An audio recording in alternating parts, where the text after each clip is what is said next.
Hello and welcome to Business on the Wire. The world has been hit hard by coronavirus and the economic impact of it is yet to be ascertained. Kerala stands out as a state that has been quite forthright in dealing with information and dealing with the crisis. But what might the economic impact be for them and what are their expectations on a larger basis from conversations around GST? Joining me today to talk about that is Kerala's Finance Minister, Dr. Thomas Isaac. Dr. Isaac, thank you very much for speaking with us. So first, a status check on where things stand for Kerala as a state with coronavirus and what the numbers tally at right now. Many people, I think, are surprised that Kerala numbers are relatively high. A significant proportion of the cases in Kerala in India are in Kerala. Now that's because we are being very cautious. We have had one bad experience already. All the students from China were reintegrated with no problem.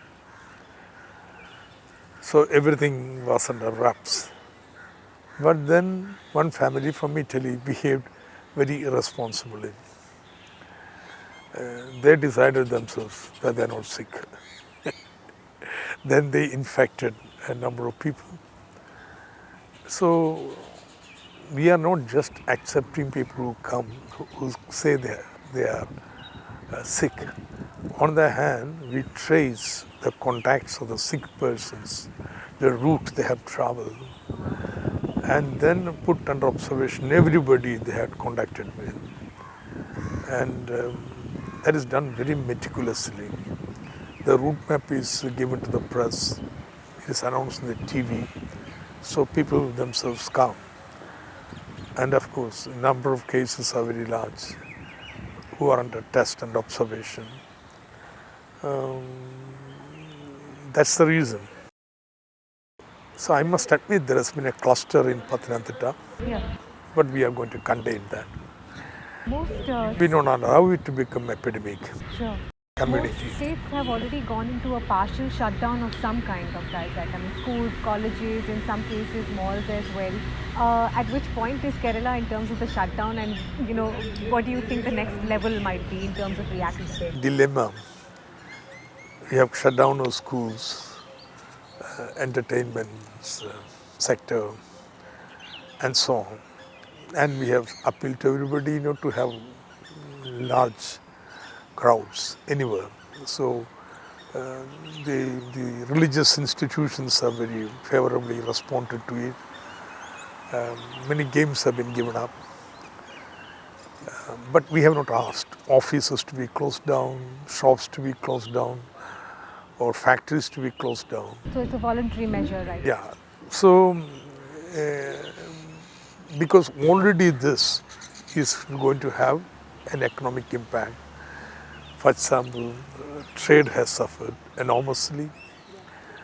Tourism centers are deserted. Now, we don't want to move to a stage where we are forced to close down the workplaces.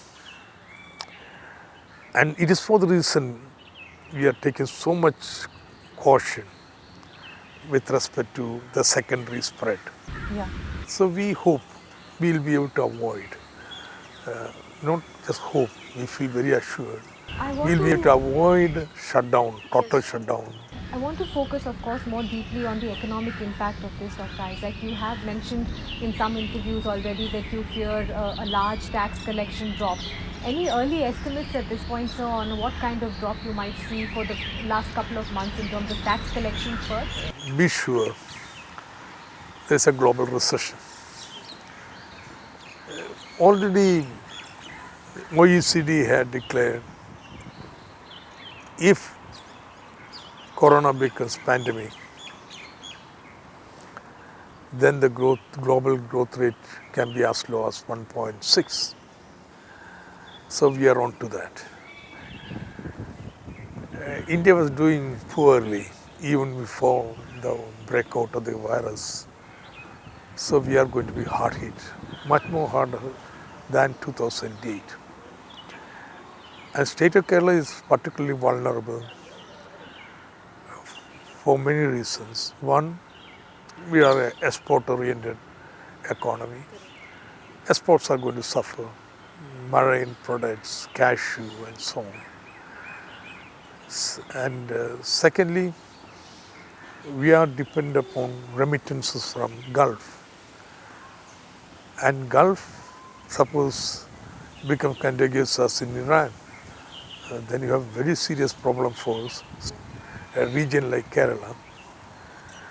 And three, the trade, tourism, entertainment industry are going to take a major hit.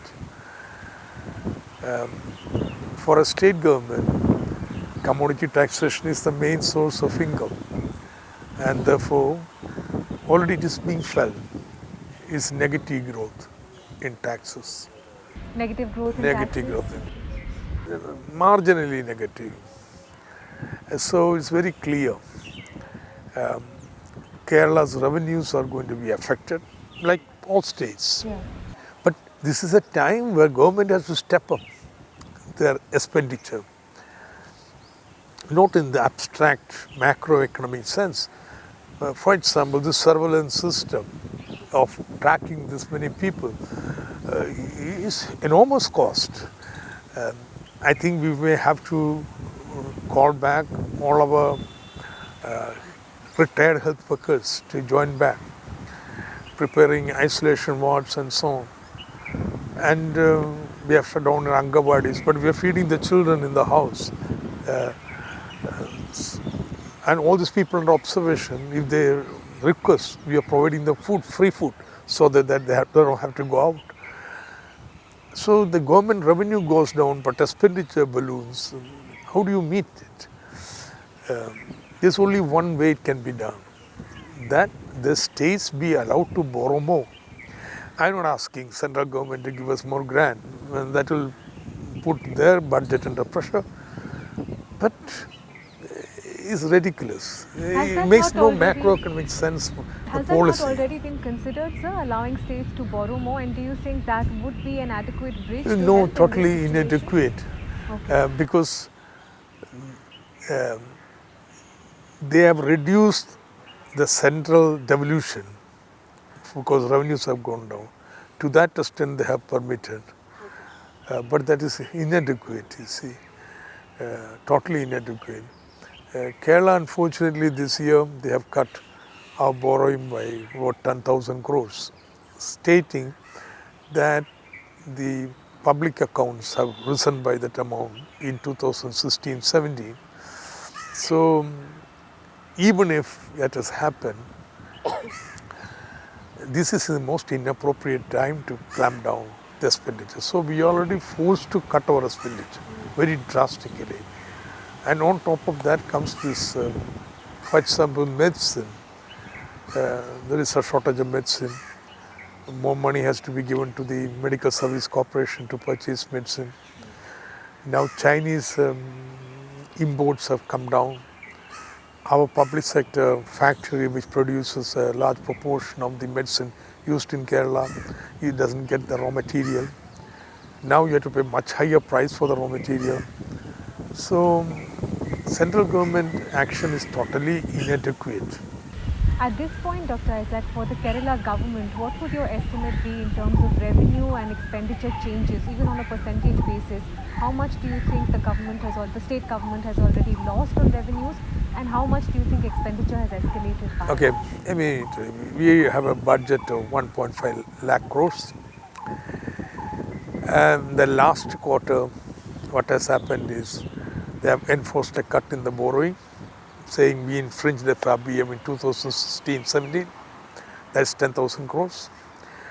They owe us 3,000 crores of GST compensation, that is 13,000. The central devolution will be reduced by minimum 2,000 crores, that's 15,000 crores. So in the last quarter, expenditure would be something like 35,000 crores, and half the revenue is gone. So what do you do? What do? What I have done is I pushed all this expenditure into the next financial year in various devious ways, so that when the new borrowing is available in the next financial year, I pay off. Temporary accommodation from the banks, allowing the contractors and suppliers to discount from the banks, just telling everybody, pay you April 10th. We collect all the bills, just keep it in the treasury. See, one should understand some empathy to the situation. But here is business as usual, looking at the rules.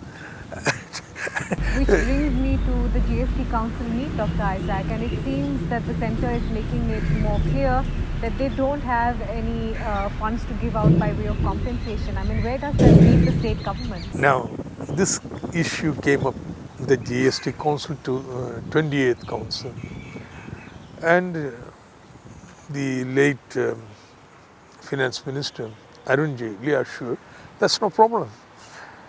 He said the central government can permit the council to borrow temporarily and pay you, and then just extend the GST cess, compensation cess, by another 6 months or 1 year till this money is recouped and repaid.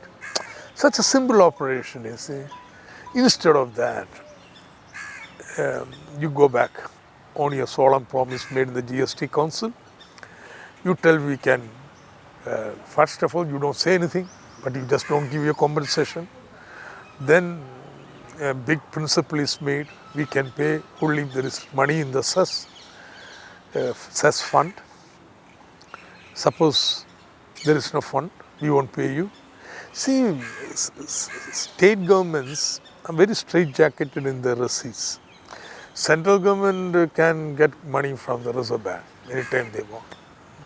If they can't borrow, they can just raid the reserves of the Reserve Bank. Or they can sell off public sector units. State governments does not have this kind of options. And therefore, in a time of recession, most state governments in India are forced to cut expenditure. This is crazy macroeconomics, you see. Now you may not believe in pump priming, having big deficit and so on, but to enforce a reduction in the expenditure in a recessionary condition is as absurd as the demonetization measure. It makes no sense. I was speaking with Dr. Mitra, the Finance Minister for West Bengal last week, Dr. Isaac, and he made the point that litigation could be explored, but it wasn't a very novel solution to the issue. Where do you see this getting resolved, sir? Will this have to go to court? And even over there, do you think you will get any resolution? I think only solution lies in few states coming together and going to the court under Article 131. There's a dispute between the center and state. We didn't go, last time we discussed about this among few finance ministers. We decided the GST losses, the council should set up a dispute resolution mechanism. So we thought this should be discussed first in the GST Council. Now we have an answer after the discussion. I think there is no other option other than the states going to Supreme Court. I am going to make this proposition to my colleagues in the council, and even if others not coming, Kerala is going to go to the court. We have already holding discussion with our legal department, Advocate General and so on. Are you hopeful of any other resolution within this GST Council meet, for example, correcting some of the inverted duty structures that exist? No. There is no sense of accommodation or kind of basic empathy to the situation existing. It is rule-based governance. What is achieved at these meetings, sir? Because when I spoke to Dr. Mitra, he made the same point, saying that nothing gets resolved, very small issues are tinkered with. The GST is now shaping itself up to be the same as the demonetization. There will be a huge mountain volume about various decisions made by the law committee, this committee, that committee and so on, and which are routine matters. Of course, I must say the debate discussion happened. It's not that frivolous, very serious discussion. But when Jaitley was the finance minister, you go out of the way to accommodate different views. Perhaps get into your shoe and see what the feelings are. And he wouldn't mind postponing a decision. The entire GST law was framed without a vote. That's something remarkable. A remarkable, say, the leadership. With people with such a divergent ideological persuasions. And some compromises made also. But these are totally avoidable pinpricks. Say, permitting an additional 0.5% borrowing for the states. Now, this was done in 2008. Central government is borrowing. They have broken all the law. So why can't you then accommodate? If some states don't want, mind you, all states are not going to borrow. If you take, some states have exceeded the FRBM limit, others are far below it. Just, I'll tell you, the total state government's money deposited in central securities in the Reserve Bank is 1.5 lakh crores. Huge. That same, many states, of course, every year take whatever borrowing permitted, but they are all stickler for rules. They don't want to infringe upon the revenue deficit law, that it must be zero. So they have money, and they don't have schools, hospitals, but they will go by the rule. They won't spend. Instead, they will put the money in government of India securities. Money which has been borrowed at 8.5 as deposit for 6%. It makes no sense, but that's how the states behave. More or less, except some outliers like Kerala, Punjab, Bengal and so on, everybody has very truthfully complied with it. Kerala cannot comply, let me put it that way. Unless you change your accounting principles. We have huge education sector, health sector. We pay the salaries of even the private schools and colleges. So therefore, we can never bring our revenue deficit to zero unless you permit us huge amount of revenue grant. The state governments generally has followed, complied with the FRBM Act. But now there is a situation, okay, permit another additional 0.5, it won't be done. Suddenly you are very sticking with the FRBM rule, which you yourself are not following. This is the Which situation. brings me to the broader macroeconomic setup as well, Dr. Isaac. I mean, not just for your state, but for our country, where, as you mentioned, growth was in any case struggling. It looks like Europe is hitting 0% growth. The US has already predicted a recession for the first half of 2020. The only positive here, sir, seems to be the big slip we've got on crude. A huge de-escalation in crude prices. How do you think the next few quarters will shape up for the country as a whole, Dr. Next 2 quarters, instead of picking up, we'll be going down. Be sure of that. How much of a de-escalation in growth do you expect? Definitely below 4. It's China, the current quarter, for the first time since 1992, Chinese economy may contract.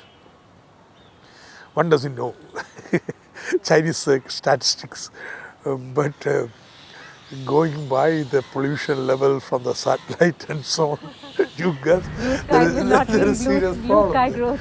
Right. And you see, suppose this virus gets out of control, then people say it will peak very soon, after 3 months maximum, like in China. We'll be back to rain. But what you forget is lot of chains, forward and backward chains will be disrupted. Like in demonetization within 6-7 months, money was back in the accounts and so on. But the disruption effect is continuing even today. The factories which closed down just do not spring back to life because Corona has gone. The poor guy is bankrupt. Therefore, is not going to be a kind of shutdown, then you spring up. No.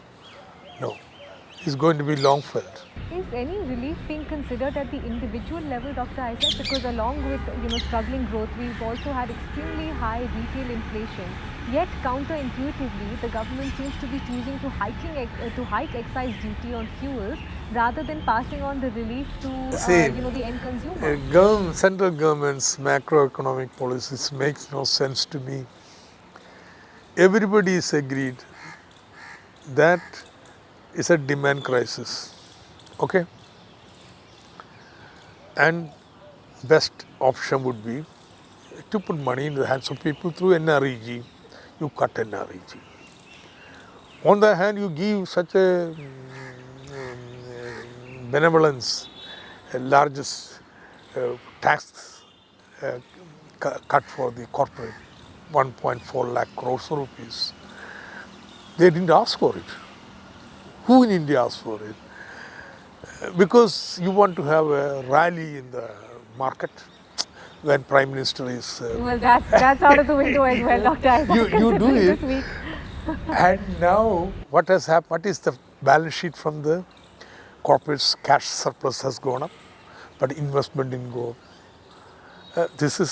And the profit line has gone up. So this is what has happened. Now the demand is still low. Now a complication has occurred. Supply chains are broken because Chinese materials are not coming. One, that is there will be inflationary pressure also.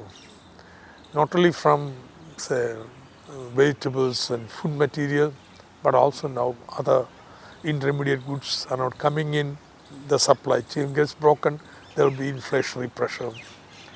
So in that condition, what do? You have to stimulate the economy and also to keep inflation in check. The best way to do it is allow the gains of the oil price going down to be passed on to consumers in India. But that you can't do because you are given tax concessions to the corporates. You have to bridge the gap. Therefore, you are not permitting any reduction in the prices of oil, commodities and so on. So you're complicating the issues in the economy, you see. What would a sub 4% tick on growth imply for employment numbers, Dr. Isaac? We are at 7.78% for the last figures from Very TMI. bad, very bad. How much worse do you think it's going to get, sir? In India, when we were students, everybody would be surprised at the very low unemployment rate when compared to Europe and so on. Unemployment rate measured by National Survey Organization. And Kerala would find 4 times the unemployment of national average. The reason is in Kerala it is very difficult to have disguised unemployment. Wage labor relations are widespread and therefore you cannot hide yourself in some petty production. Therefore, open unemployment rate in Kerala has always been high, while rest of India, even if you don't have a job, you will pretend you have a job in your farm and be there.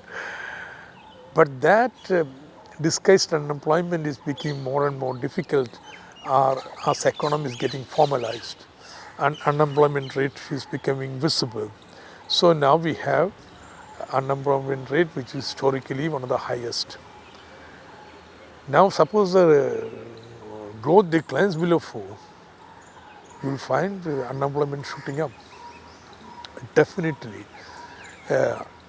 Widespread unemployment, lack of income, which will again hurt demand. So it's a vicious circle.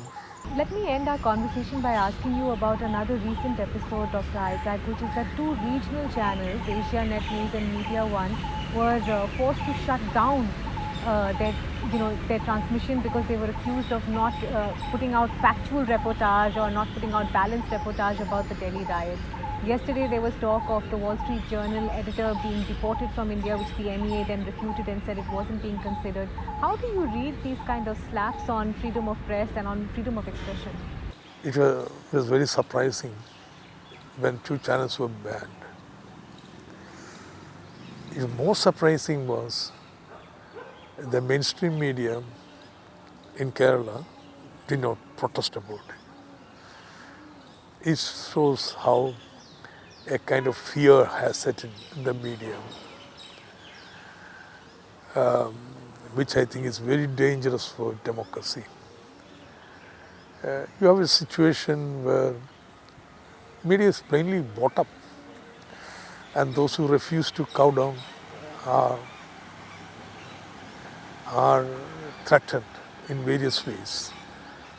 So, of course, Media One has always been taking a position on CAA, which is against the law, the amendment bill.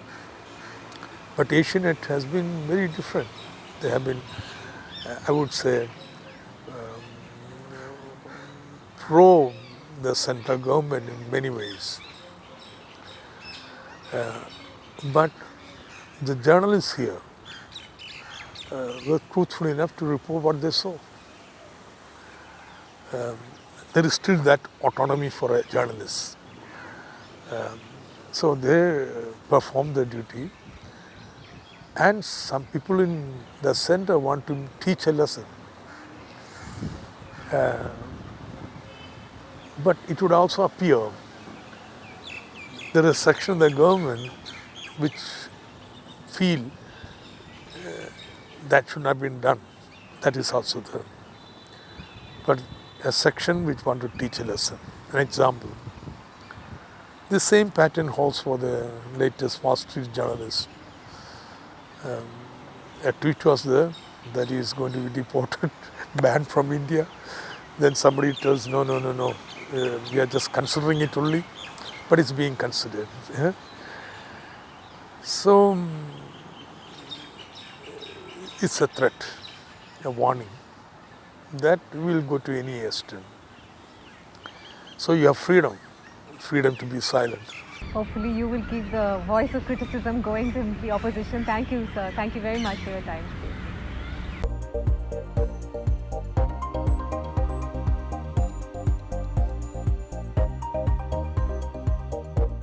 To receive instant updates on all videos from The Wire, click the subscribe button and hit the bell icon. Pay to support independent journalism. Click the link in the description and choose the amount you want to pay.